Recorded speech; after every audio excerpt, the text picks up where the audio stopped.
Fondelatte. Un soir de novembre 2011, à Bellegarde, près de Nîmes, Nicolas Blondiot enlève et tue une petite fille de son village, Océane, 8 ans. Il n'a aucun antécédent pédophile. Et il va se montrer incapable d'expliquer son passage à l'acte. Ouvrons ensemble la cote B du dossier d'instruction de Nicolas Blondiot. Europe 1, Christophe Fondelatte. Dans le système judiciaire français, le dossier d'instruction contient un sous-dossier appelé cote B. Il rassemble les rapports des experts psychiatres, psychologues et de l'enquêteur de personnalité. Ouvrons l'un de ces dossiers. Fondelatte raconte. Cote B sur Europe 1.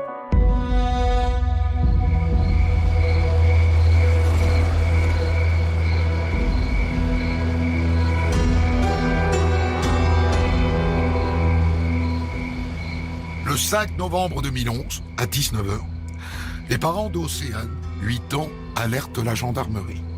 La gamine a disparu alors qu'elle allait chercher un jeu vidéo chez une copine qui habite à moins de 200 mètres de chez eux.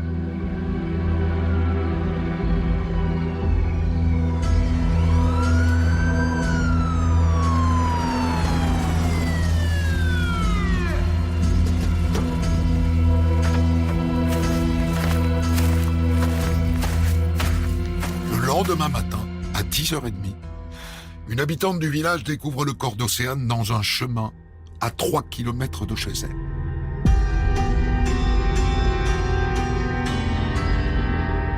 Océane a le pantalon baissé, elle a sa culotte à l'envers et il lui manque une chaussure.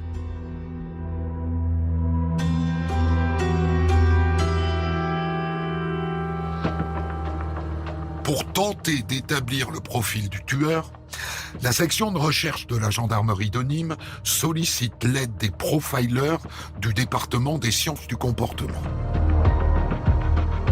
On a été appelés quasiment immédiatement, puisque Océane Luna, elle est probablement tuée la veille. Chef d'escadron Audrey Renard, profileuse au département des sciences du comportement de la gendarmerie. Les enquêteurs sont en recherche hyper active de l'individu qui est dans la nature et qui s'en est pris violemment et sauvagement à une petite fille. Donc là, vraiment, la pression du magistrat, de la hiérarchie, des médias est palpable, c'est très intense. Son corps a été retrouvé ce matin à plus de 2 km de son domicile. Elle avait disparu hier soir et d'après les dernières informations du procureur de la République, Alain Racco, la petite fille de 8 ans a été tuée à l'arme blanche. Oui, d'après les premières constatations, Océane a reçu 4 coups de couteau dans la poitrine, dans la région du cœur. Le père de la fillette a expliqué aux gendarmes qu'il l'avait lui-même envoyée vers 19h chercher un jeu vidéo chez des voisins qui habitent à 300 mètres de là. 80 gendarmes et de nombreux habitants de Bellegarde l'ont cherché tard dans la nuit jusqu'à 3h30 du matin, en vain. Son corps a été retrouvé vers 10h30 du matin, à plus de 2 km de là, vous l'avez dit. Le procureur de la République de Nîmes, Robert Gély, s'est rendu à Bellegarde tout à l'heure pour faire le point de l'enquête. À ce stade, nous ne sommes pas en mesure d'indiquer s'il y a eu agression sexuelle. Ce que je peux simplement dire, c'est qu'elle était vêtue, mais le pantalon était baissé. Et l'état dans lequel se trouvait la petite Océane laisse à penser qu'elle avait été transportée là. Aucune trace en effet de boue ou de salissure sur les habits de la fillette alors qu'il pleuvait des cordes hier soir dans le Gard. Les enquêteurs sont pratiquement convaincus que le corps a été déposé là ce matin par le meurtrier. Une autopsie sera pratiquée demain.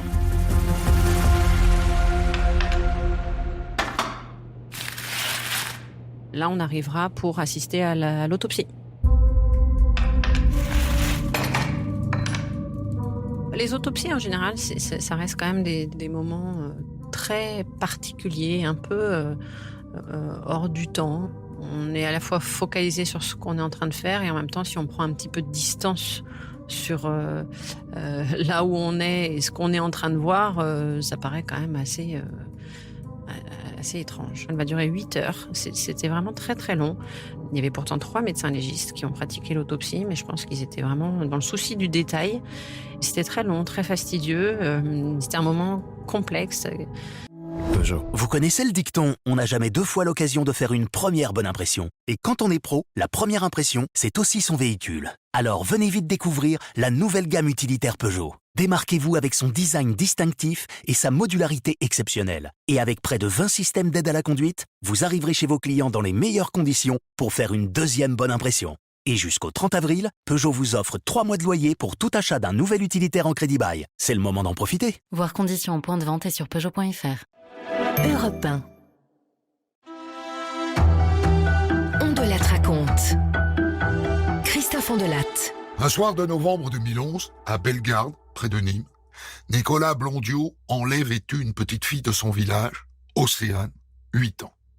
Il n'a aucun antécédent pédophile. Et il va se montrer incapable d'expliquer son passage à l'acte. Ouvrons ensemble la cote B du dossier d'instruction de Nicolas Blondiot. Europe 1. Christophe Ondelatte. Dans le système judiciaire français, le dossier d'instruction contient un sous-dossier appelé cote B. Il rassemble les rapports des experts psychiatres, psychologues et de l'enquêteur de personnalité. Ouvrons l'un de ces dossiers. Ondelatte raconte. Cote B sur Europe 1.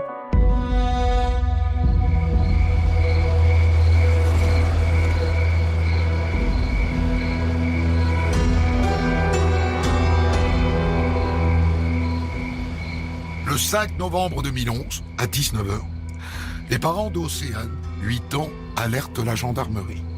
La gamine a disparu alors qu'elle allait chercher un jeu vidéo chez une copine qui habite à moins de 200 mètres de chez eux.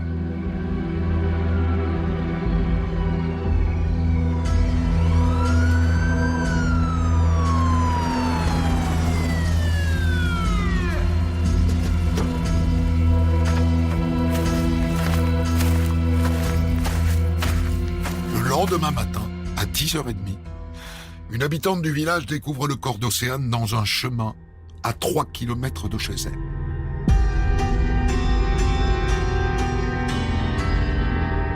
Océane a le pantalon baissé, elle a sa culotte à l'envers et il lui manque une chaussure.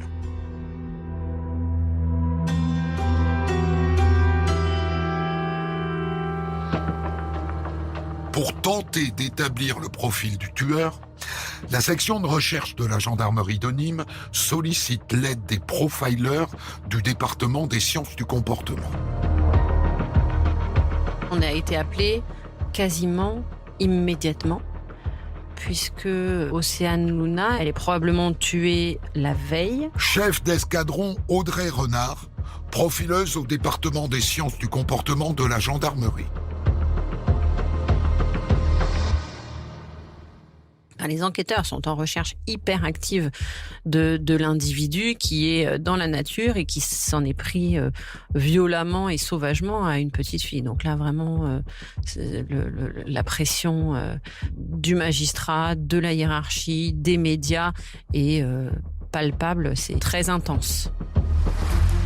Son corps a été retrouvé ce matin à plus de 2 km de son domicile. Elle avait disparu hier soir et d'après les dernières informations du procureur de la République, Alain Racco, la petite fille de 8 ans a été tuée à l'arme blanche. Oui, d'après les premières constatations, Océane a reçu 4 coups de couteau dans la poitrine, dans la région du cœur. Le père de la fillette a expliqué aux gendarmes qu'il l'avait lui-même envoyée vers 19h chercher un jeu vidéo chez des voisins qui habitent à 300 mètres de là.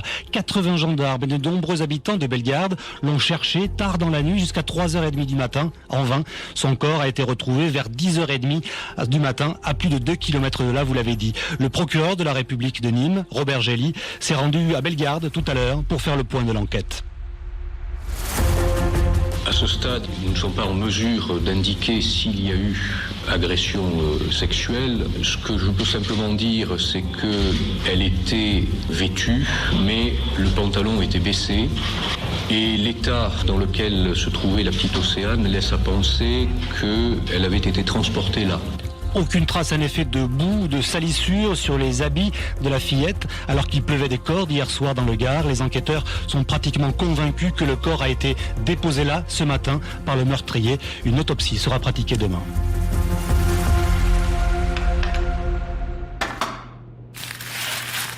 Là, on arrivera pour assister à l'autopsie.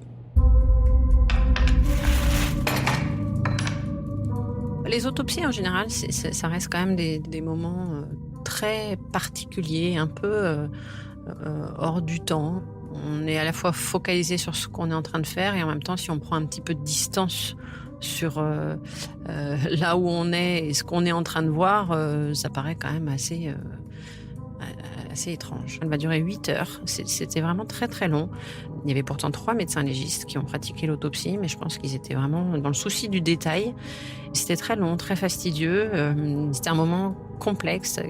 Ça date de 2011. C'est encore assez frais dans ma tête. Je pense que c'est un des dossiers qui m'a le plus marqué.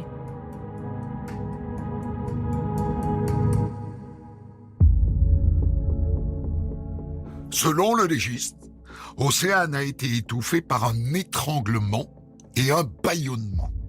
Et alors qu'elle agonisait, elle a été frappée par une arme blanche.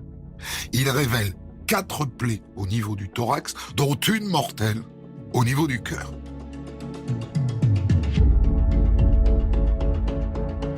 Il se trouve que cette petite fille, on est un samedi soir, elle décide d'aller, avec l'autorisation de ses parents, chercher un jeu vidéo chez un voisin. Il y a à peine 200 mètres à faire, dans les ruelles d'un petit village du Gard, où il y a assez peu de passages. En plus, la circulation des véhicules dans ce village est assez compliquée.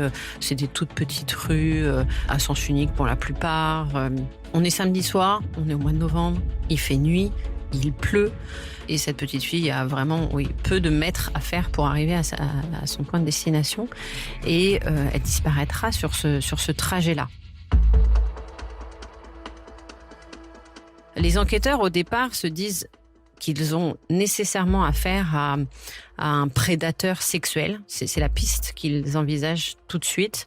Parce que je pense que dans l'inconscient collectif, il ne peut pas en être autrement. C'est-à-dire que c'est forcément quelqu'un qui attend la belle opportunité d'une enfant seule le soir et qui passe à l'acte. Vraiment, c'était la belle aubaine, quoi. Donc les enquêteurs partent dans cet état d'esprit.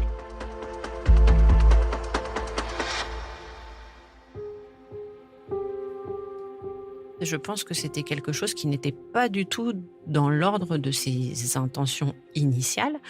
C'était quelque chose qui n'était pas du tout préparé. Évidemment, de rencontrer une petite fille dans les ruelles d'un village en plein mois de novembre, qui fait nuit et qui pleuve. Aucun prédateur n'attendrait un enfant à ce moment-là, dans ces conditions-là. Enfin, je veux dire, ou alors c'est pas vraiment un prédateur. C'est-à-dire qu'un prédateur, il va quand même aux endroits les plus opportuns pour trouver la proie qu'il cherche. En l'occurrence, c'était vraiment pas le lieu et le moment approprié. Donc là, on est clairement sur un crime d'opportunité totale. Donc, pour nous, la piste du prédateur bien organisé et ayant des antécédents judiciaires d'agression sexuelle ne nous paraît pas du tout la bonne piste à creuser.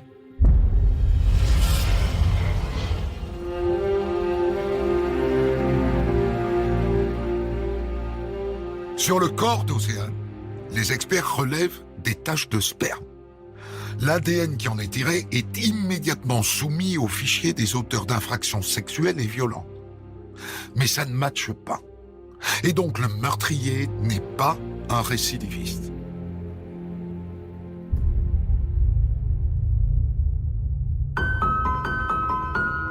Associé au fait qu'il n'est probablement pas d'antécédents judiciaires, on va estimer que c'est un individu plutôt jeune qui habite les lieux ou connaît les lieux très bien.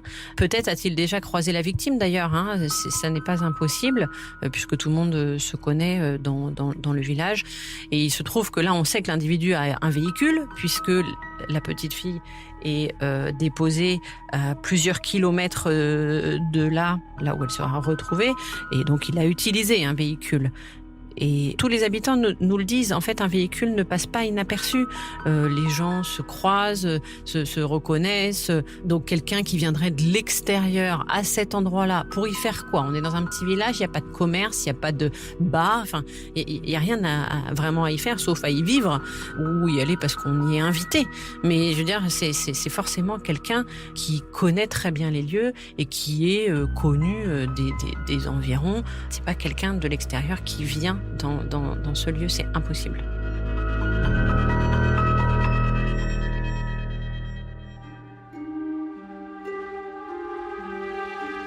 S'il finit par la tuer, c'est peut-être aussi parce qu'il avait commencé une agression sexuelle qui a mal tourné et que peut-être il élimine un témoin potentiel qui aurait pu le dénoncer. Donc on est là-dedans avec un individu qui, nous c'est ce qu'on dit aux enquêteurs, on dit cet individu, il n'est pas habitué à ce type de passage à l'acte. C'est un jeune, inexpérimenté, qui n'a pas atteint son objectif. Il est quand même très probable qu'au moment où on se parle avec les enquêteurs, il soit dans un état de stress assez intense parce que il sait qu'en fait les choses ont totalement dérapé et il n'a absolument pas contrôlé la situation. En plus, il a laissé son ADN. Donc en fait, vraiment, on pense à ce moment-là que l'individu est quelque part peut-être retranché chez lui et qu'il est très stressé. Et il est sous pression. En plus, on n'entend que ça en boucle à la télévision.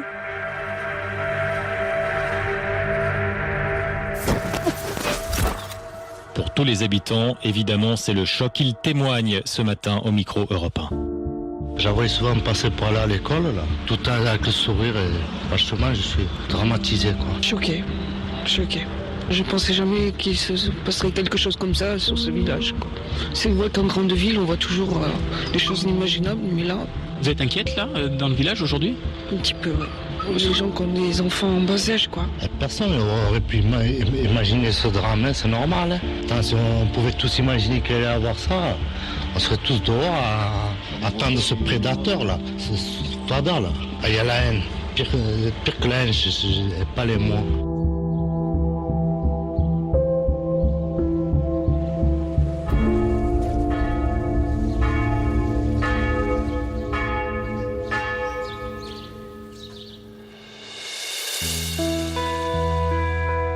C'est quand même vraiment un climat de tension très fort.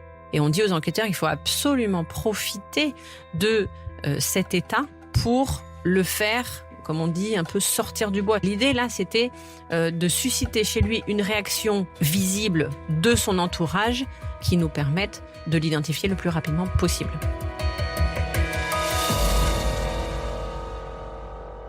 On va être force de proposition pour le directeur d'enquête en lui disant il faut mettre la pression, il faut faire une vague de prélèvements.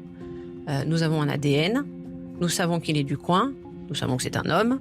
Prélevons tous les hommes du village dans un premier temps, et puis ensuite on élargira si besoin. On veut que ça panique, on veut qu'ils puissent savoir qu'on le cherche activement. Donc en fait, on va mettre beaucoup de gendarmes dans le village. Donc le village, il est teinté de bleu. Donc il y a énormément de gendarmes dans les ruelles du village qui font du porte-à-porte, qui font des auditions du voisinage, qui s'activent. Et si lui habite le village, il est obligé de le constater, en fait. Et effectivement, mis ça bout à bout avec la pression médiatique, c'est une cocotte minute qui est prête à exploser. Et c'est ce qu'on cherche, en fait.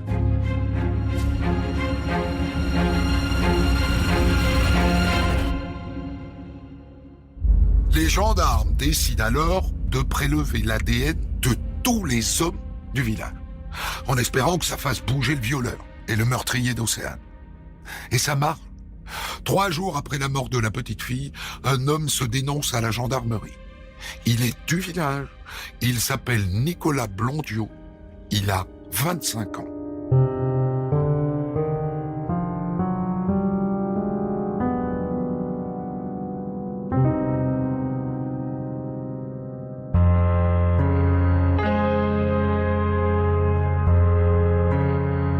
Dans le petit village où l'homme habite depuis 2 ans, ceux qui le connaissent le surnomment Blanco à cause de son teint très pâle, presque livide, nous dit-on. 25 ans, père de famille, de taille moyenne et plutôt mince. C'est un ancien charcutier qui depuis quelque temps enchaîne les petits boulots, des missions en intérim qu'il effectue notamment aux espaces verts de la ville. Originaire du Nord, il passe d'abord quelques années dans un quartier de la banlieue nimoise avant de s'installer à Bellegarde avec sa femme et ses 3 enfants dans un appartement situé juste en face de l'église du village. Et les conditions dans lesquelles il va révéler les faits sont quand même assez inhabituelles.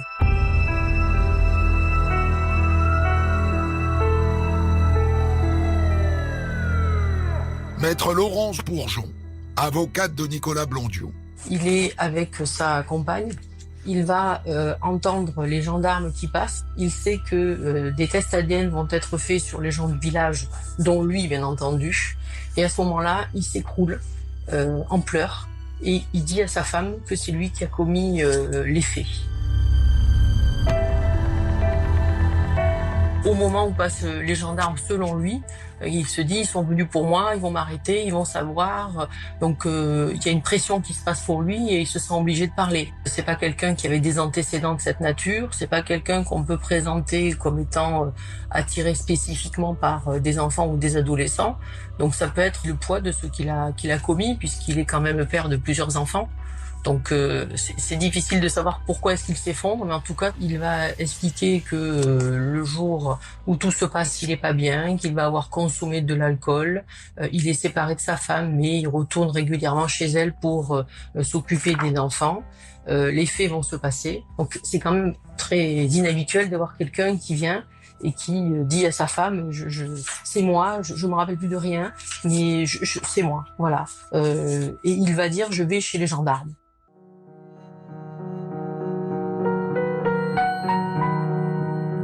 On de la raconte, Code B, la suite de votre épisode. Globalement, Monsieur Blondiot, c'est un homme qui a souffert dans son enfance par rapport à la séparation de ses parents. Il avait 3 ans de la séparation. Maître Laurence Bourgeon, avocate de Nicolas Blondiot. Il est très négatif sur sa mère. Alors, c'est son ressenti ou c'est une vérité, je ne sais pas. Mais c'est quelqu'un qui se retrouve en situation où il se trouve rejeté par sa mère. Il décrit quelque chose qui est abominable. Il dit que pour lui, sa mère ne le voulait pas et que lorsqu'elle était enceinte, elle se portait des coups de poing dans le ventre. Donc il a vraiment cette image-là. La mère n'a bien sûr pas du tout la même position, mais lui s'estime rejeté. Les parents sont séparés, m'a-t-il dit, à la suite des infidélités d'une mère qu'il décrit comme totalement inconséquente, totalement instable, médicalement beaucoup. Danielle Cani, experte psychologue. Qu'elle a laissé des dettes à son père, qu'elle faisait des crédits au nom de son père. C'est une femme qui est décrite comme sans aucune fiabilité et qui, par la suite, après la séparation, a eu d'autres enfants dont elle s'est occupée au détriment des précédents, lui et sa sœur. Et finalement, il ne s'est pas du tout entendu avec elle. La relation à la mère est une relation qui est marquée par le délaissement, sinon l'abandon. S'il n'y a pas de maltraitance physique caractérisée, il y a quand même un contexte abandonnique, un délaissement et un manque de confiance dans le personnage maternel, qui représente quand même un tutorage primordial, important. Et dans la mesure où il fait défaut, évidemment, ça compromet en grande partie le développement de la personnalité.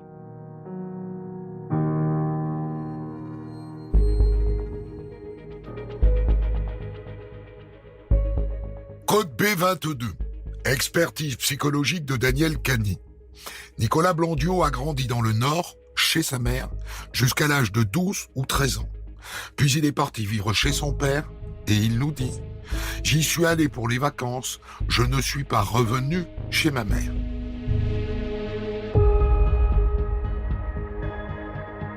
Il va être recueilli quand son père va se marier avec une autre femme. Cette femme va s'occuper de lui comme sa mère. Et d'ailleurs, elle est très très présente dans sa défense, elle est très présente à ses côtés, ce qui est édifiant quand on recevait, je vais dire les parents, même si c'est le père et la belle-mère, c'est que ils ont toujours été catastrophés de ce qu'il avait commis comme fait, mais en disant c'est très dur, maître. C'est très dur parce qu'en fait, quoi qu'il ait fait, ça reste notre enfant. Voilà. Donc c'est quelqu'un qui a été choyé et aimé par ce père et cette belle-mère, mais qui a cette fêlure avec la mère qui l'a rejeté. Donc c'est quelqu'un qui n'est pas bien à la base. Code B3. Enquête de personnalité de Karine Poulain. Après un parcours scolaire médiocre, Monsieur Blondiot n'a obtenu aucun diplôme puisqu'il échoue à son CAP de carrosserie. Il débute son parcours professionnel constitué d'expériences multiples et variées. Ce parcours reflète la capacité de Monsieur Blondiot à trouver un emploi, mais aussi un manque de constance, une tendance à l'instabilité et à la lassitude. Lorsqu'il est motivé, il est capable d'être sérieux, compétent et d'apporter entière satisfaction à un employeur. Au fur et à mesure, on a commencé à voir quelqu'un qui était un peu fragile, qui va expliquer que lorsqu'il avait 17-18 ans, il a consommé de l'alcool et des stupéfiants, qu'il se serait arrêté lorsqu'il est devenu papa. Alors, il est père d'enfants, 3 enfants, mais ce qu'il explique aussi, c'est qu'en fait, c'était trop tôt. Et ça, les experts le retiennent. C'est quelqu'un qui est totalement immature. Au point de vue psychologique, on est dans un contexte très infantile. Alors, il a des vies de couple, il a eu 2 relations sérieuses. Et en fait, ce sont des relations qu'il n'a pas investies dans la mesure où il a continué à se comporter comme s'il était toujours célibataire, c'est-à-dire à sortir pour faire la fête avec les copains et à boire de l'alcool et à fumer du cannabis. Donc il a continué à se comporter comme s'il était toujours célibataire, comme s'il avait 15 ans. Je crois qu'il n'est jamais sorti en fait de ses années d'adolescence. Totalement immature, totalement inconséquent.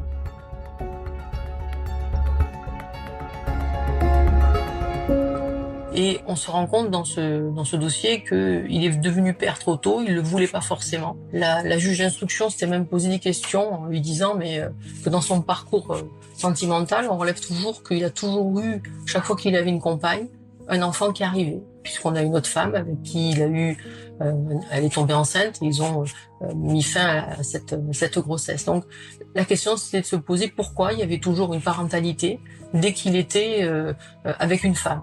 Mais c'était trop tôt. C'est-à-dire ces femmes expliquaient que il n'était pas forcément d'accord pour avoir un enfant, puis que finalement il disait oui, et il se retrouvait déjà très immature par sa personnalité, mais en plus père peut-être un peu trop tôt. Il avait aussi des problèmes financiers, il était interdit bancaire, il avait fait des dettes assez importantes.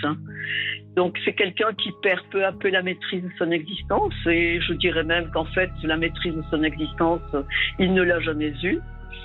C'est une démarche existentielle qui témoigne au contraire d'une absence de contrôle. Il le sait, il le dit. Il dit « je me suis enfoncé beaucoup, je me suis laissé aller ». Il est conscient des difficultés, mais il ne parvient pas à les corriger. Il décroche. Quelqu'un qui n'est pas du tout apte à gérer sa vie. Alors, il faut replacer le passage à l'acte dans ce contexte psychologique.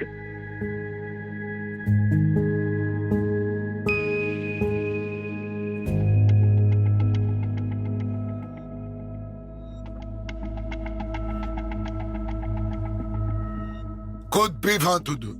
Expertise psychologique de Daniel Cani. Nicolas Blondiot ne se situe pas dans une dimension de toute puissance. Il est plutôt dépassé par l'ampleur d'un geste trop grave pour lui. C'est quelqu'un qui n'assume rien. Il va tuer cet enfant parce qu'il a peur qu'elle le dénonce. Donc le passage à l'acte meurtrier, il est facile à comprendre. En revanche, on a un peu de mal à comprendre le passage à l'acte sexuel. Alors il donne une petite piste. Il a parlé de faits le concernant où il aurait subi des attouchements. Lui, il dit qu'il avait 12-13 ans. En fait, il semblerait qu'il avait 17 ans. Et il aurait été violé par un de ses cousins avec qui il dormait ce jour-là. Il s'agit d'actes de fellation alors qu'il dormait. Lui, il dit, l'auteur, il a été condamné, mais pas à grand-chose, à une amende. On se rend compte que c'est faux, en fait, c'est 6 mois. Par contre, on sait que c'est quelque chose qui l'a beaucoup impacté, qu'il a fait des cauchemars, et il aurait eu un suivi, mais peut-être pas assez important, selon les experts qui ont l'air de se recouper là-dessus en étant d'accord. Code B22. Expertise psychologique de Daniel Cagny. Nicolas Blondiot éprouve pour son agresseur une haine qui lui donne envie de tuer, car sa vie sexuelle a souffert de ce vécu. Il nous dit « Ça m'avait bloqué quand j'ai eu mon premier rapport sexuel et lors des fellations, ça me coupe l'envie. » Il n'est pas impossible que ce vécu ait favorisé le passage à l'acte agressif sexuel. Nicolas Blondiot a pu agresser Océane afin de se venger ou de rejouer une scène similaire dans le but de l'exorciser.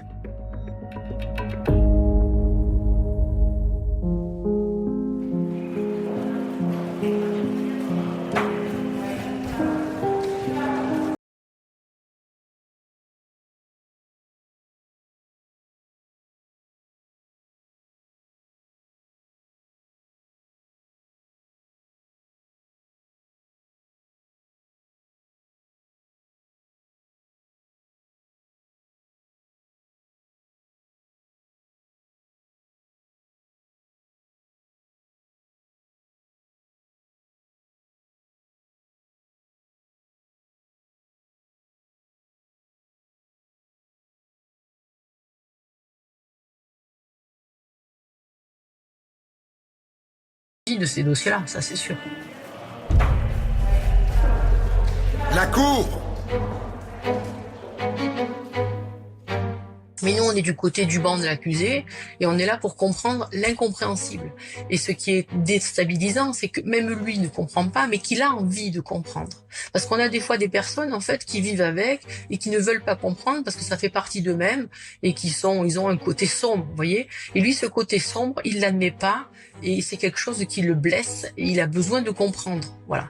Donc, c'est aussi déstabilisant et c'est encore plus fort à défendre parce qu'on se dit que cet homme, il a commis des faits, mais que c'est pas sa personnalité et c'est pas ces faits-là qui déterminent qui il est.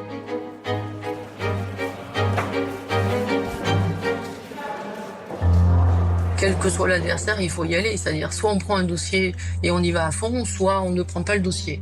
Donc là, bien sûr que ma morale, je dois la mettre de côté et que je suis là pour défendre un homme, des faits qu'il a commis, mais un homme. Et puis, le fait, vous savez, d'être en défense veut dire qu'on n'aborde pas la personne de la même manière. Le dossier reste le même, mais la personne, on l'aborde pas pareil, parce que on apprend à la connaître, on essaie de comprendre son vécu, on sent sa souffrance, et puis surtout quand il en parle, parce que c'est quelqu'un qui écrivait, donc on recevait des lettres dans lesquelles il nous parlait, donc c'est un côté aussi quelque part injuste de se dire que si on se bat pas pour lui, on va le laisser condamner pour des faits, alors qu'en fait on est en train de juger des faits, et des faits commis par un homme, avec tout son vécu, toute sa souffrance, et tout son malaise.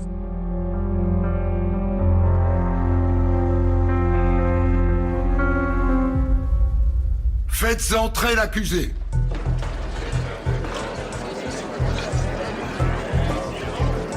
Ce début de procès était plus que tendu, tout le monde l'attendait, s'attendait aussi à voir un monstre.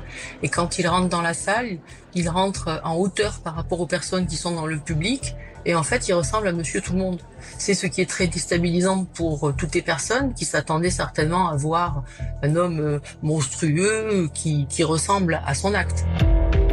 Et en fait, il rentre, il est plutôt chétif, il est très mal puisqu'il est sous médication. Il rentre, il baisse la tête, il s'assoit, il ne bouge pas.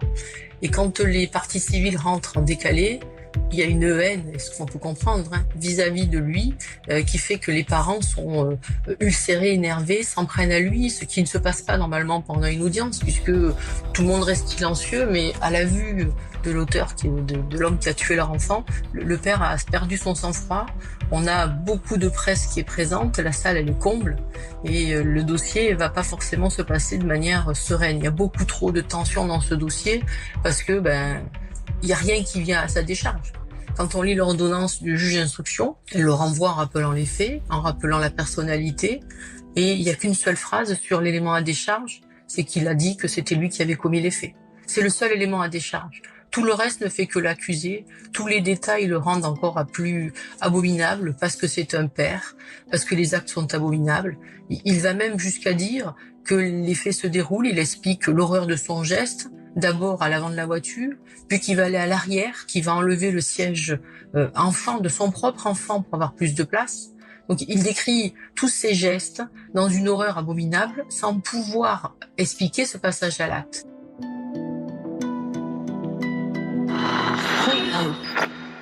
Vous voulez savoir comment se passe le procès? Il se passe normalement. Il se passe exactement comme nous l'avions prévu, imaginé et craint. Maître Jean-Pierre Cabane, avocat de Nicolas Blondiau. Que va faire la défense? Elle va faire son devoir. Jusqu'au bout. Nous allons défendre Blondiau. Quelle que soit la difficulté est extrême. Les faits sont abominables, l'émotion est intense.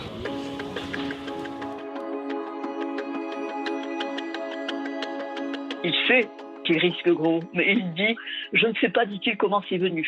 Il y aurait eu une tentative de pénétration pénienne qui n'a pas abouti, et à défaut, il s'est masturbé. » Donc il y a quand même un passage à l'acte agressif sexuel assez important. Danielle Cagny, experte psychologue. Alors, je n'ai pas arrêté de dire que c'est quelqu'un qui n'anticipe rien, qui n'analyse rien. Et effectivement, le désir d'agresser sexuellement cette jeune Océane, eh bien, elle s'est arrivée sans qu'il ait pu anticiper ou analyser quoi que ce soit. Et au constat de ce qu'il a fait, il pleure. Il pleure avec ce sentiment d'impuissance qu'il habite profondément. Je ne sais pas, dit-il, comment c'est venu. Je pense qu'il a obéi à une pulsion comme ça, qui est sortie d'on ne sait où. Il a obéi à une pulsion sans se poser de questions, comme il fait toujours, sans se poser de questions, sans réfléchir. C'est quelqu'un qui ne réfléchit pas du tout. Et il a obéi à cette pulsion, et quand elle a été assouvie, il a fait ce que l'on sait. Donc non, ce n'est pas le prédateur sexuel au sens où il s'agirait d'une démarche structurée, organisée, calculée. Donc elle a au moins ce côté-là, c'est d'expliquer que pour elle, il n'y a pas de véritable explication du passage à l'acte. Le fait de ne pas avoir de réponse est dangereux pour des jurés parce que s'il se dit il n'y a pas d'explication sur le passage à l'acte, il va recommencer. Voilà. Et le procès est tellement lourd sur un plan médiatique, sur un plan humain, c'est palpable. À chaque pause, c'était très tendu. C'était un procès qui moi m'aura marqué. C'est tellement tendu que les jurés, en fait, ne veulent pas forcément entendre quoi que ce soit. Ils ont juste envie de l'écarter et qu'il ne puisse plus nuire à personne.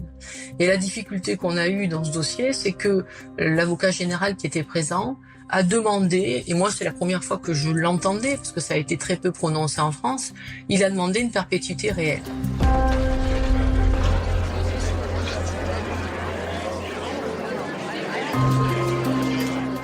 Et à partir du moment où les jurés ont entendu qu'il y avait l'équivalent d'une peine de mort, puisque ça veut dire que la personne ne peut pas demander à sortir de prison avant minimum 30 ans, et même au bout de 30 ans, la situation, c'est pas que la personne peut demander un aménagement de peine pour sortir classiquement. Donc ça veut dire que c'est une élimination sociale. À partir du moment où l'avocat général a mis en avant ce point-là, ça a répondu à la haine populaire, ce qu'on peut comprendre. Hein. Donc à partir de là, les jurés étaient complètement hermétiques et ne pouvaient pas l'entendre. Ils ne pouvaient pas entendre autre chose que de se dire on va lui prononcer une peine de réclusion criminelle à perpétuité, mais une peine perpétuité réelle. Maître Bourgeon, vous avez la parole pour la défense de Nicolas Blondiau.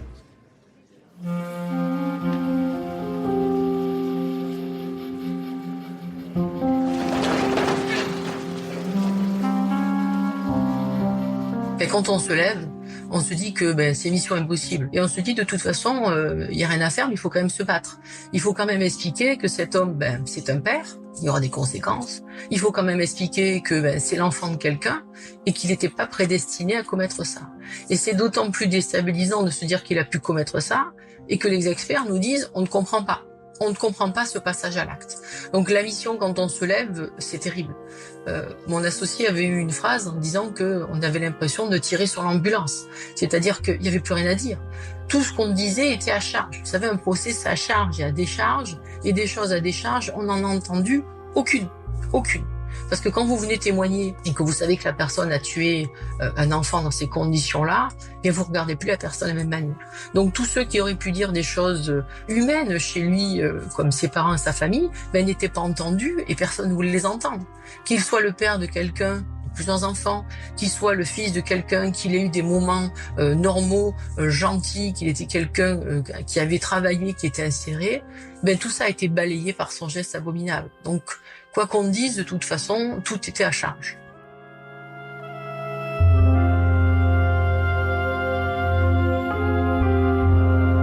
En première instance, Nicolas Blondiau est condamné à la réclusion criminelle à perpétuité incompressible.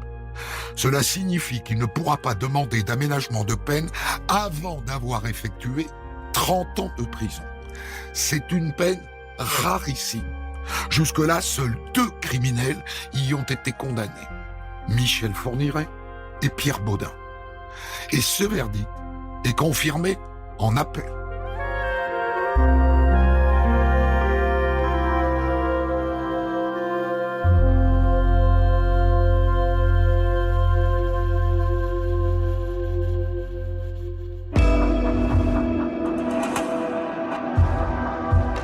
Ainsi s'achève ce numéro de On de la raconte Code B, enquête de Marion Douzet aujourd'hui, rédaction en chef de Guillaume Maury et réalisation signé Mathieu Fret.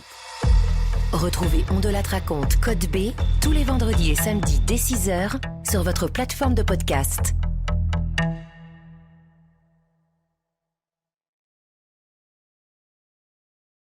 La nouvelle Suzuki Swift Hybrid. C'est un design inspirant, une technologie de pointe et une conduite exaltante à partir de 199 € par mois. Nouvelle Suzuki Swift Hybrid. Place à l'exaltation. Portes ouvertes ce week-end. Swift Hybrid Avantage. Location longue durée 37 mois, 30 000 km. Premier loyer de 4 000 €. Entretien inclus, valable jusqu'au 30 juin 2024. Si accord Arval Service Lease. Détails sur suzuki.fr. Pensez à covoiturer. Rendez-vous chez Suzuki Sarcelles, 8 rue Henri Dunant.